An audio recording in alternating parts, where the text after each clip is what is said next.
नमस्कार दोस्तों, मैं आचार्य के शास्त्री वास्तु एवं ज्योतिष आचार्य सूर्य ज्योतिष में आपका स्वागत करता हूं। मित्रों, आज का जो हमारा कार्यक्रम है वह धनु लग्न में चंद्रमा का गोचर कैसा फल देता है, 12 भाव में चंद्रमा किस तरह का फल देगा उसके बारे में जानते हैं। मित्रों, आप अपनी पत्रिका को निकालिए और देखिए कि आपकी यदि धनु लग्न की पत्रिका है, मतलब पहले खाने में 9 नंबर लिखा हुआ है, तो आप ये समझिए कि आपकी धनु लग्न की पत्रिका है। उसमें चंद्रमा कौन से भाव में बैठा हुआ है, उस भाव को समझिए और क्या फल दे रहा है वो कमेंट करके मुझे भी बताइए। मित्रों, आप हमारी यदि हमारे चैनल से पहली बार जुड़े हैं और आप ज्योतिष सीखना चाहते हैं, तो हमारा जो कार्यक्रम चल रहा है कि ज्योतिष को कैसे सीखें, सूर्य ज्योतिष केंद्र में ये हमारी वेबसाइट है कि एस्ट्रो केएस शास्त्री के नाम से है, या सूर्य ज्योतिष केंद्र डालेंगे आप तो आ जाएगी। उसमें 100 वीडियो तक यदि आप देख लेते हैं तो मैंने बहुत आसान तरीके से सिखाने की कोशिश की है। इसमें लोग बागों के मेरे पास फ़ोन आते हैं कि सर आप बहुत शालीनता के साथ आसान तरीके से ज्योतिष को बता रहे हैं। तो आपके जब कमेंट्स आते हैं, यदि आपका फ़ोन आता है तो मुझे बहुत अच्छा लगता है। यदि हमारा प्रोग्राम आपको अच्छा लगता है और आप ज्योतिष सीखना चाहते हैं तो इसको लाइक शेयर सब्सक्राइब अवश्य कर दिया करें, ताकि इसमें कोई पैसा तो लगता नहीं, हमें एक मोटिवेशन मिलता है कि हमारे दर्शक, और उसमें कमेंट देंगे आप कि हमारे दर्शक क्या जानना चाहते हैं, तो हम उस कोशिश को पूरी करने की कोशिश करते हैं। मित्रों, आज का कार्यक्रम हमारा धनु लग्न में चंद्रमा का गोचर रहेगा कि 12 भाव में बैठ करके चंद्रमा किस प्रकार का फल देता है। अब आपके लगन भाव में चंद्रमा बैठे हों, पहले ही भाव में चंद्रमा बैठे हों, तो पहले हम चंद्रमा को समझते हैं कि चंद्रमा 2.25 दिन में राशि परिवर्तन कर लेता है, एक राशि से दूसरी राशि में चला जाता है, अर्थात एक घर छोड़ करके दूसरे घर चला जाता है 2.25 दिन में। अब हमें ये जानना है कि चंद्रमा का नैसर्गिक स्वभाव कैसा है, तो नैसर्गिक स्वभाव उसका शुभ है। चंद्रमा को और बुध को कंडीशनल लेवल पर हम शुभ और अशुभ कहते हैं। यदि चंद्रमा सूर्य से दूरी पर है, 180 दूरी पर है, आगे है, तो वो शुभ माना जाता है। लेकिन स्वभाव के आधार पर वैसे शुभ ग्रह है, इसलिए हम आज जो चंद्रमा की बात करेंगे वो शुभता की बात करेंगे। और चंद्रमा आपका जो अष्टम भाव का स्वामी बनता है आपका धनु लग्न में, तो चंद्रमा को और सूर्य को, इन दोनों ग्रहों को अष्टम होने का दोष नहीं लगता, ऐसा शास्त्रों में कहा गया है। तो हम ये कुल मान करके ये चलते हैं कि हम पॉजिटिव चंद्रमा की बात कर रहे हैं, इस पर कोई बुरा प्रभाव ना हो, ये पीड़ित ना हो, पाप कर्तरी में ना हो, तो चंद्रमा अच्छे रिजल्ट देता है। तो जब आपके लगन भाव में पहले ही भाव में चंद्रमा बैठे हों तो आपकी पर्सनैलिटी में 4 चांद लग जाते हैं। आपके जो नेत्र हैं वो एकदम बहुत सुंदर लगने वाले, चेहरा आपका गोल होता है, रंग आपका साफ होता है, गोरा कलर होता है। आप और लोगों में अलग ही नजर आते हैं। चंद्रमा की प्रवृत्ति क्या है? जल तत्व का चंद्रमा है, जल तत्व माना गया है चंद्रमा का, और राशि भी जल तत्व की है। लगन में कौन सी राशि बैठी है? लगन में बैठी हुई है धनु राशि, जो अग्नि तत्व की राशि है। जब वो अग्नि तत्व में एक जल तत्व मिलेगा तो डिस्टर्बेंस होता है, तो आपके माइंड को कहीं ना कहीं वो डाइवर्ट करता रहे। क्यों? क्योंकि चंद्रमा मन का कारक माना गया है। तो अब आपके मन में उथल पुथल चलती रहेगी, अस्थिरता बनी रहेगी। मान सम्मान प्रतिष्ठा आपको प्राप्त होगा, आप उन्नति तरक्की करने वाले होंगे। आप कोई रिसर्च वर्क करना चाहते हैं तो रिसर्च वर्क करने वाले होंगे, उसके गूढ़ ज्ञान में जाने की आप कोशिश करेंगे, उसकी गहराई की खोज करने की कोशिश करेंगे। ऐसा आपका व्यक्तित्व होगा। चंद्रमा लगन में बैठ करके सप्तम भाव को देखेंगे, जो दाम्पत्य जीवन कहा गया है, आपका वैवाहिक जीवन कहा गया है, तो आपके वैवाहिक जीवन को भी वो अच्छा बनाएंगे। पार्टनरशिप जो होगी आपकी वो बहुत बढ़िया होगी। पत्नी या पति के साथ आपके तालमेल बहुत बढ़िया बने रहेंगे। इस प्रकार से चंद्रमा लगन में बैठ करके फल देता है। चंद्रमा के पास एक ही दृष्टि है, तो चंद्रमा सप्तम भाव को देखेगा, 180 डिग्री पर देखता है। ये सारी चीजें हम आपको बेसिक में बता चुके हैं, उन्हें देखिए और फिर आगे बढ़िए। अब चंद्रमा आपका दूसरे भाव में बैठा हो, शनि की राशि में बैठा हो, मकर राशि में बैठा हो, तो वहां जाकर के आपको अच्छी वाणी वाला बनाएगा, अच्छे कुटुंब वाला बनाएगा, संचित धन कराने वाला बनाएगा। आप अच्छा धन कमाएंगे, अच्छा उस धन को इकट्ठा कर पाएंगे। परिवार में आपके में बहुत संतुलन बना रहेगा। आपकी वाणी बहुत मधुर होगी। आप ज्योतिष का काम कर सकते हैं। आप दूसरों को ऐसा काम जो अपने काम से प्रभावित कर सकें, चाहे वो आपका ज्वेलरी का काम है, साग सज्जा का काम है, इस तरह के काम आपके लिए, जल से संबंधित आपका काम है, कोई मिनरल वाटर का आपका काम है, तो ये सब आपके लिए बहुत अच्छे रहेंगे। आकर्षण वाले काम आपके लिए अच्छे रहेंगे। कुटुंब के साथ अच्छी तालमेल खाएगी। वहां से आपके अष्टम भाव को देखेंगे, सेकंड भाव में बैठ करके, तो आपके जो पैतृक संपत्ति है, कहीं विवाद चल रहा था, वो भी अब पूरा हो जाएगा, क्योंकि चंद्रमा वहां से सप्तम दृष्टि डालेंगे। तो आपकी कोई वसीयत हो सकती है, आपको अचानक धन प्राप्त हो सकता है लाइफ में। और ये कब होगा? जब आपकी चंद्रमा की दशा चल रही हो, चंद्रमा की अंतर्दशा चल रही हो, चंद्रमा की प्रत्यंतर दशा चल रही हो। ग्रह का लाभ जब ही प्राप्त होता है कि उसकी महादशा, अंतर्दशा, प्रत्यंतर दशा, सूक्ष्म दशा, चाहे शॉर्ट काल के लिए, शॉर्ट समय के लिए ही मिले, लेकिन मिलेगा अवश्य। अब आप अपनी पत्रिका में देखिए, कहीं आपका चंद्रमा तीसरे भाव में तो नहीं बैठा। तो तीसरा भाव काहे का होता है? पराक्रम का होता है, छोटे भाई बहनों का होता है, हिम्मत का होता है, आपके शौक मौज का होता है, जिससे आप जिसमें शौक रखते हैं, चाहे वो खेलने का शौक है, चाहे डांसिंग का शौक है, चाहे गाने का शौक है, चाहे कबड्डी का शौक है, चाहे जो भी आप प्रतियोगिता आप जानते हैं, उसका जिसका भी शौक है, वो वहाँ जा कर के आपको चंद्रमा उन चीज़ों की आपके लिए देगा, उस चीज़ से लाभ प्राप्त होगा। आप छोटी मोटी यात्राएं करते रहेंगे, धर्म से संबंधित यात्राएं करते रहेंगे, क्योंकि धर्म क्षेत्र को, भाग्य भाव को देखेगा, आपके भाग्य को भी चंद्रमा यहाँ बैठ करके बढ़ाएगा। जब दशांतर दशा आएगी तो आपके भाग्य में उन्नति तरक्की होगी, भाई बहनों के साथ तालमेल बढ़िया बना रहेगा, आपकी ऊर्जा बनी रहेगी, और आपके जो सही साथ काम करने वाले, आपके नौकर चाकर भी ये काम करते हैं, वो आपका सहयोग देंगे।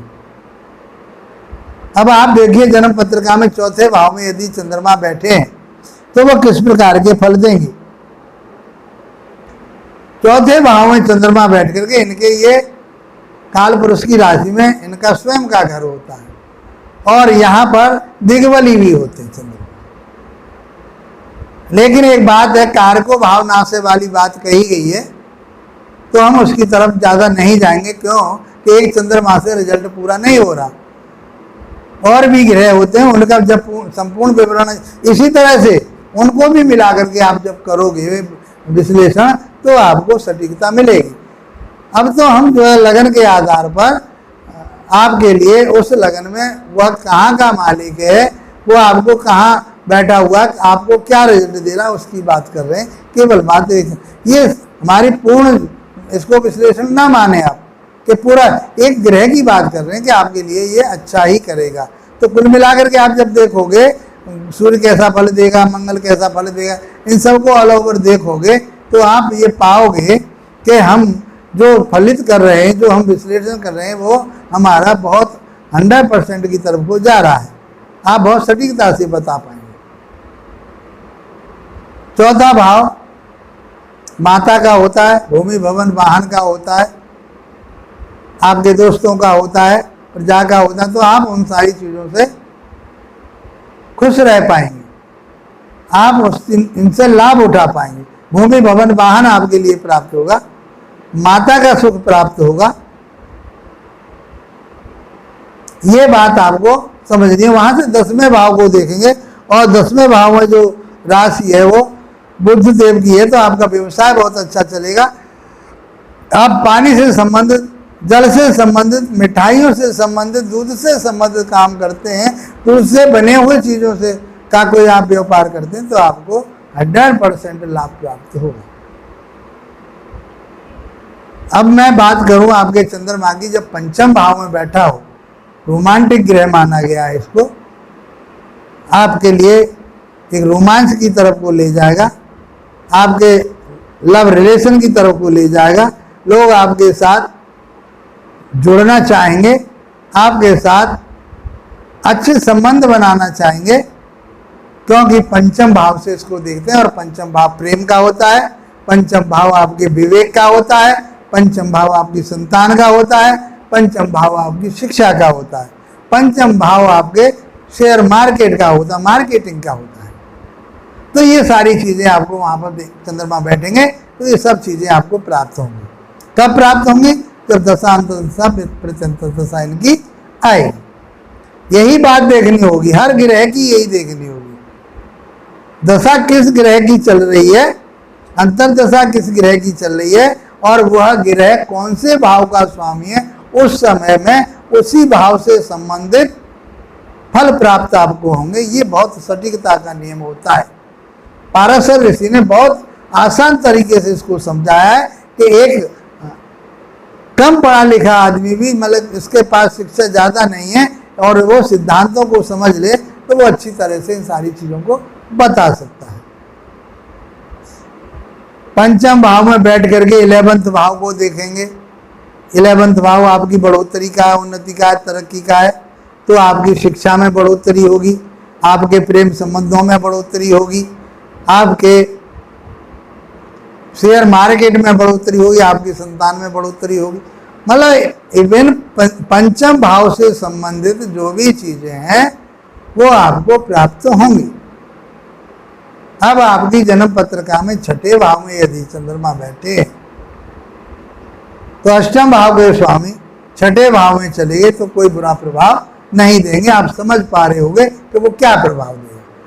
तो शत्रुओं का दमन कर लेंगे वो अपनी भाषा से, अपनी वाणी से, अपनी मधुरता से, ऋण रोग से आपको अलग रखेंगे।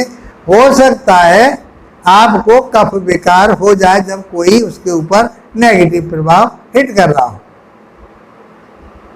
इसलिए आपको मौसम के हिसाब से बच के रहना पड़ेगा ऐसी ठंडी चीजों से जो आपके लिए नुकसान दे जाए। छाती के रोग हो सकते हैं, खांसी हो सकती है, आपको दमा हो सकता है, टीबी भी आपको हो सकती है यदि कोई इफेक्ट आ गया राहु वगैरह का। तो ये जब हम रोग पढ़ाएंगे उसमें आपके लिए कॉम्बिनेशन बताएंगे किस कॉम्बिनेशन से कौन सा रोग होता है और उसका उपचार क्या होता है। उपचार तो मैं इनमें भी आपके लिए बताता हूँ, बहुत सटीक उपाय होते हैं वो, और उनको करिए, आप उसको फायदा उठाइए उसमें। यदि आपकी जन्म पत्रिका में 6ठे भाव में बैठे हैं चंद्रदेव, तो वहाँ से आपको उन सारी चीज़ों को समझ पाएंगे और उनको कंट्रोल कर पाएंगे। वहाँ से विदेश भाव को, 12वें भाव को, खर्चे के भाव को उनको देखेगा। तो आपका खर्चा किस पे हो सकता है, आपका खर्चा रोग पर हो सकता है, आपका खर्चा किसी के साथ शत्रुता हो जाए, आर्गुमेंट मत कीजिए ऐसे, तो उस पर पैसा खर्च होगा। हॉस्पिटल में, थाना दरबार में आपका खर्चा हो सकता है। विदेश से आप लाभ प्राप्त कर सकते हैं, विदेशी लोगों के साथ जुड़ करके आप लाभ प्राप्त कर सकते हैं। यदि आपकी जन्म पत्रिका में सप्तम भाव में बैठे हों चंद्रदेव, तो आपके तालमेल में, जबकि चंद्रमा किसी को शत्रु नहीं मानता, लेकिन बुध देव पिता पुत्र का भी संबंध होने के बावजूद भी बुध देव चंद्रमा को शत्रुता में ही देखते हैं।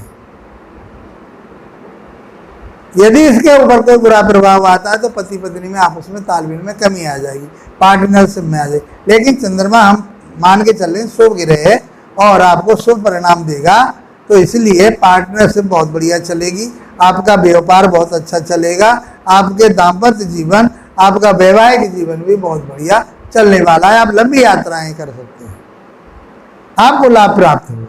यदि 8वें घर में आपके में चंद्रमा बैठा हो, तो चंद्रमा अपने ही घर में बैठा होगा, तो वहां बैठ कर के आपको कहीं वसीयत के नाम से अचानक से आपको कहीं ना कहीं से धन प्राप्त हो जाएगा और आप धन को प्राप्त करेंगे, क्योंकि सप्तम दृष्टि आपकी धन भाव पर होगी, परिवार भाव पर होगी। आप परिवार के साथ जुड़ के चलेंगे, परिवार के साथ तालमेल बना के चलेंगे, वाणी पर संयम बना करके चलेंगे, तो आपकी उन्नति तरक्की अवश्य होगी। शिथिलता जरूर देंगे, क्योंकि वहां से शनि के घर को देखेंगे। मित्रों, यदि आपकी जन्म पत्रिका में 5वें भाव 9वें भाव में सिंह राशि में यदि चंद्रमा बैठे, मित्र की परम मित्र की राशि में बैठे हुए, तो चंद्रमा यहाँ बैठ करके आपके भाग्य को बढ़ाएंगे और जो रिसर्च वर्क आप कर रहे थे, उस रिसर्च वर्क में आपके लिए उन्नति तरक्की कराएंगे, उस रिसर्च वर्क को पूरा कराएंगे, भाग्य उदय होगा। क्योंकि हम ये कहें कि अष्टम भाव के स्वामी जहाँ बैठते हैं अशुभ फल देते हैं, तो चंद्रमा को और सूर्य को मैंने पहले ही बताया, इनके लिए कोई प्रभाव, बुरा प्रभाव नहीं होता, इनका अशुभ प्रभाव नहीं आता, इनको अष्टम का दोष नहीं लगता। तो आपका भाग्य उदय होगा। चंद्रमा यदि आपके 9वें भाव में बैठे हैं, मित्र की राशि में बैठे हैं, तो आपके भाग्य तो उदय होना ही होना है। वहां से बैठ करके भाई बहनों के घर को देखेंगे, यात्रा के घर को देखेंगे, तो आप धार्मिक यात्राएं करेंगे, भाई बहनों के साथ जुड़े रहेंगे, उन्नति तरक्की आपकी होगी। और आप जिस शौक को कर रहे थे, चाहे वो गाने का शौक है, चाहे डांसिंग का शौक है, चाहे कोई एक्टिंग का शौक है, आप जो भी शौक कर रहे हो, आप व्यापार कर रहे हो, किसी में भी आपका जिसमें मन लगता है वो आपका शौक है, तो उसमें आप पारंगत होंगे और उसमें आपको उन्नति तरक्की अवश्य होगी। अब हम देखते हैं कि आपका चंद्रमा यदि 10वें भाव में बैठे हुए हैं, तो फिर वो बुध की राशि में पहुंच जाते, तो आपका व्यापार बढ़ाएंगे, आपको उन्नति तरक्की कराएंगे, आपको आगे बढ़ाएंगे, मान सम्मान प्रतिष्ठा आपको दिलवाएंगे, व्यापार में आपके में उन्नति तरक्की अवश्य होगी। 4थे भाव को वहां से बैठ करके देखेंगे, तो 4थे भाव से संबंध है भूमि भवन वाहन विवाह प्राप्त करोगे, माता का सुख आपको प्राप्त होगा, माता से भी आपको धन प्राप्त होने की संभावना है, कोई पैतृक धन आपको प्राप्त हो सकता है। यदि 11वें भाव में शुक्र के घर में चंद्रमा बैठ जाए, तो बहुत अच्छा रिजल्ट देंगे आपके लिए, बहुत रोमांटिक बनाएंगे, आपको एक दूसरे के प्रति आकर्षण वाला बनाएंगे। वैसे वो छठे से छठा घर कहा गया है, तो आप अपने सेहत का विशेष ध्यान जरूर रखें। तो बड़े भाई बहनों के साथ तालमेल आपका बढ़िया बना रहेगा, उनके साथ लाभ प्राप्त करेंगे, आपकी कोई उन्नति होनी थी उन्नति हो जाएगी, आप आगे बढ़ जाएंगे, तरक्की करेंगे, शिक्षा ज्ञान आपको प्राप्त होगा, विवेक आपका अच्छा रहेगा, संतान आपका साथ देगी। आप शेयर मार्केट में यदि कोई काम करते हैं, तो वो आपकी बढ़ोतरी की तरफ को जाएगा ही। यदि आपकी पत्रिका में चंद्रदेव 12वें भाव में बैठे हैं, तो 12वां भाव आपके लिए क्या देगा? 12वां भाव का कहा गया, 12वां भाव कहा है विदेश का, 12वां भाव कहा गया थाने दरबार कोर्ट मुकदमा इनका कहा गया है, और किसका कहा गया? हॉस्पिटल का कहा गया है, सैया सुख का कहा गया है। तो सैया सुख तो आपको मिलेगा, क्योंकि रोमांटिक है, चंद्रमा जो है रोमांटिक होता है।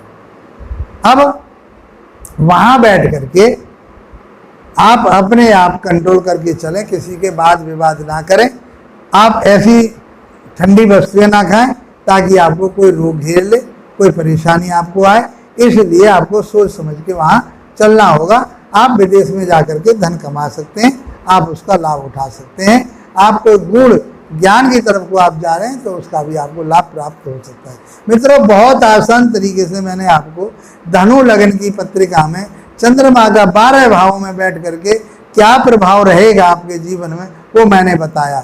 यदि आपको कहीं भी अपने भाव की बात कर रहा हूँ जहाँ चंद्रमा बैठा हुआ है, जो मैंने आपको बताया, मैं शास्त्रों की बात कर रहा हूँ आपसे, कोई अपना मेरा वैचारिक नहीं है। उस शास्त्रों के आधार पर यदि आपका सही निकलता है, सही बातें आ रही हैं और दशा अंतर दशा प्रत्यंतर दशा चल रही है तो कमेंट करके अवश्य बताइए। मैं आपकी उन चीज़ों का इंतजार करूंगा और आप जुड़े रहिए हमारे साथ। इसके साथ यदि हमारा कार्यक्रम आपको अच्छा लगता है तो लाइक शेयर सब्सक्राइब अवश्य कीजिए, इसमें कोई पैसा नहीं लग रहा आपका। इसी के साथ आप लोगों का धन्यवाद, नमस्कार।